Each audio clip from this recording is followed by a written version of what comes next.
What's up, YouTube? So, I just want to kind of go over some things really quick. I'm going to go over some of my thoughts on the Chiefs game. I don't have a whole lot of thoughts, honestly. Wasn't really surprised by it. I'll start there. Defense, I actually think played pretty well. I know they're getting a lot of hate because they did have some struggles, but considering it was the Kansas City Chiefs and we did have 6 starters out and a bunch of depth guys out, all things considered, I think they actually played better than I expected them to going into that game. So I'm not going to give them too much hate. Now, Tua didn't particularly play well. Mike McDaniel, not his finest showing either. Tyreek Hill had some crucial drops. We didn't get Jalen Waddle involved at all. Honestly, not a great showing. Next, I want to talk about what's going to be coming up for my channel. Now the Dolphins season is over. I am officially going into off-season content. So at this point, I'm going to be covering the Dolphins. I'm going to be doing position group breakdowns. So the first one I'm going to be doing is looking at the quarterbacks' contract situations, like all of our quarterbacks, and looking at their contracts, talking about my thoughts on them, whether I'd like to extend them, release them, whether I want to look for somebody like quarterback, just as an example. But I'm going to go through every position group doing that. So I'll be doing that. I'll be covering any major moves the Dolphins do and most of the minor ones. Any coaching hires, any coaching firings, player signings, draft, all that type of shit. But also, I'm going to be going pretty heavy into the draft as well. I have already started my draft process. I'm about 70 to 80 players deep at this point. I haven't released any videos on it this year yet, but that will be coming soon. So keep an eye out for that. So some quick thoughts on the Dolphins season as a whole, because honestly a lot of my thoughts as a whole apply to the Chiefs game. Defense, I think, played pretty well. I'm pretty confident going into this offseason with them. I think the first half of the year was pretty rough, especially before we got Jalen Ramsey back. But I think even beyond just Jalen Ramsey, I think once Vic Fangio's system started to click with everybody, I think our defense started to look really, really good. We were just railroaded by injuries, especially on the defensive side of the ball. Offense too, but especially defense. So that's kind of my thoughts there. I think the defense is pretty solid.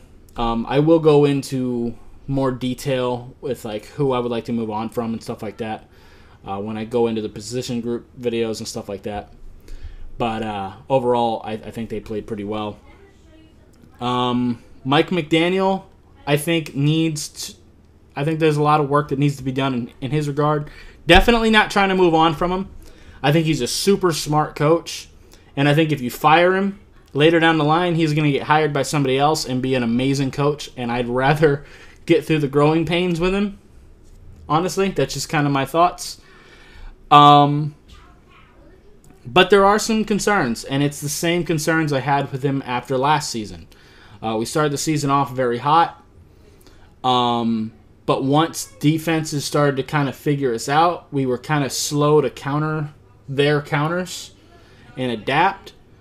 And also, a lot of times his situational awareness isn't the greatest. Like when we've got a hot hand, like if we're running the ball efficiently, which we pretty much did all year, we didn't keep our foot on the pedal and keep running the football.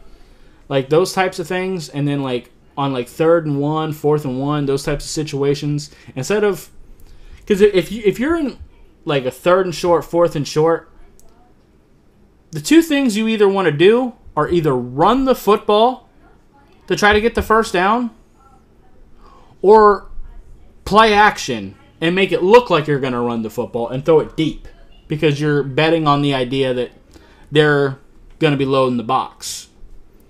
But instead, a lot of times we do a bunch of like gadgety shit and like throw screens that usually get tackled in the backfield and we lose yards.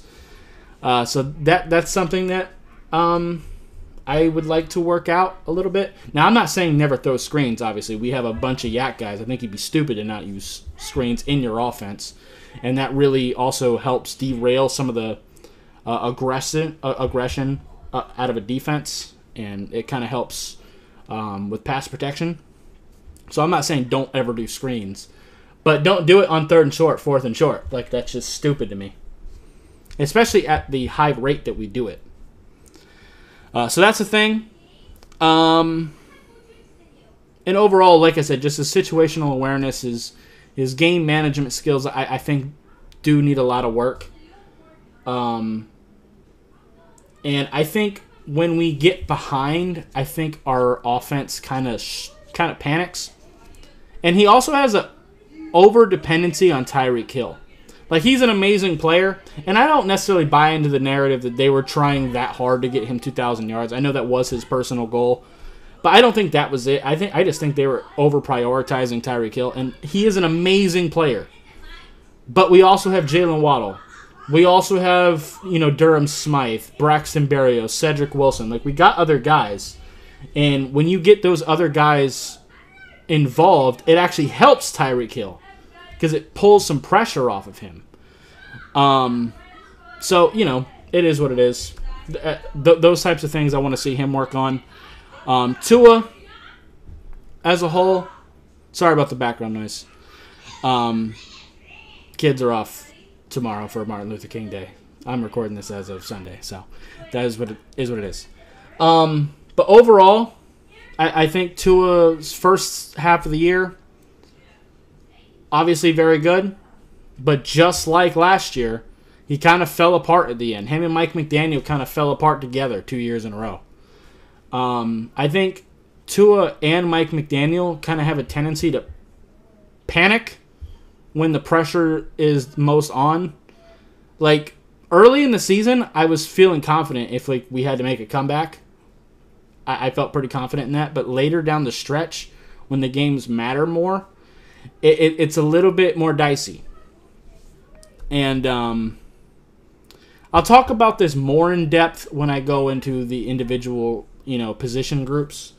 But as far as me, because I know there's a debate on whether we should extend Tua or not.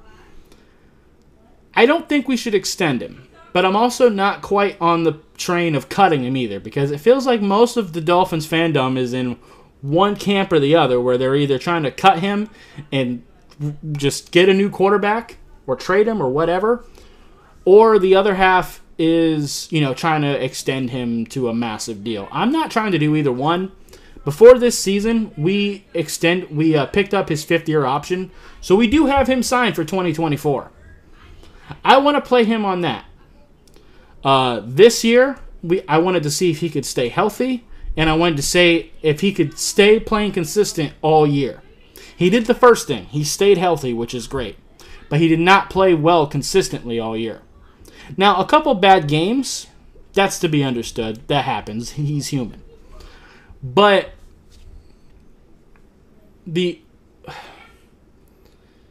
it's the same problems every time he struggles. It's the over-reliance to Tyreek Hill. And there's also a big issue when we're playing from behind. We press way too much. Like, we abandon the run so quickly when we're playing from behind. There's a reason. Like, I don't think we even made a comeback this year, did we? Like, I know for at least a long part of the year, we hadn't won a game where we were down at half. I don't know if we ended the season with that stat still being true, but I know that was a real thing for a long part of the year. So that's something I want to see him kind of work on. And I know he's made comebacks in the past in college. I mean, obviously the one against the Ravens last season. So I know he's capable of it. But I don't know. Like, I just feel like he panics a little bit.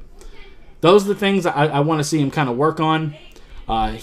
We proved that we could keep him healthy. He could keep himself healthy. And that's fantastic. But now I need him to make that next step. And I think he's capable of doing it. He's a very smart quarterback. He is. I just need to see him do it. I just need to see him take that next step to prove that he is our franchise quarterback. Because right now where I'm at with Tua is he played way too well to just move on from him for me. But he didn't play quite well enough, consistently enough, for me to want to give him like a top-tier deal either. But also, if it came down straight up to we're not letting him play on his fifth-year option, it's either re-sign him or cut him, I'd probably re-sign him. Because quarterbacks are hard to find in this league, and there ain't a bunch of them better than Tua. It's just a fact of the matter. Same goes for Mike McDaniel. Good head coaches are hard to find. I'm not really trying to move on from either of them this year, especially Mike McDaniel. I'm definitely not in any world wanting to move on from Mike McDaniel. If I had to make a choice between them, I would choose Mike McDaniel over Tua. I feel pretty confident in that. But I'm not looking to move on from either of them this year. But, yeah. Anyway, that's pretty... and I will say, too, I am looking forward to seeing year 2 in Vic Fangio's scheme, another year in Mike McDaniel's scheme. Seeing what, how much, Austin Jackson improved this year, how much the running game improved this year when we ran the ball. That was very encouraging, so I'm looking forward to another year to see how much our guys improve. So I just want to throw that out there too. So anyway, that's going to be it for this video. If you liked it, appreciate hitting that like button. Have any questions or comments in the comments down below. Subscribe if you haven't already, and I'll see you next time. Bye, guys.